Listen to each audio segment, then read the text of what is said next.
तफसीलात के लिए शुक्रिया अम्मार। चैनल 5 न्यूज की दूसरी खबर भी दुरुस्त साबित हुई है। 12 अरब 80 करोड़ की लागत से तामीर होने वाली हब केनाल इफ्तिताह के 20 रोज बाद भी बैठ गई। चैनल 5 न्यूज की खबर सच्ची साबित हुई है। चैनल 5 न्यूज ने हब केनाल की तामीर के दौरान ही इस मंसूबे में नाकिस मटीरियल के इस्तेमाल और इस पे पैदा होने वाले नाकाइस के बारे में आवाम को आगाह कर दिया था, जिस पर मेयर कराची मुर्तजा वहाब ने नाराजगी का इजहार भी किया था। लेकिन चैनल 5 न्यूज अपनी खबर पर कायम रहा, जो दुरुस्त साबित हुई। इस खबर के बारे में दावा किया गया कि दुरुस्त नहीं, लेकिन कराची में गुज़िश्ता 2 दिन से जारी बारिश ने हब केनाल की कली खोल दी है।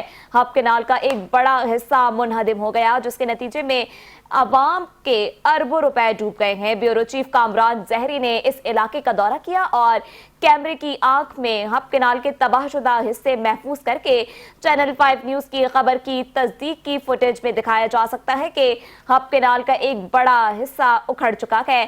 चैनल 5 न्यूज ने हब केनाल में तोड़फोड़ की खबर सबसे पहले ब्रेक की थी।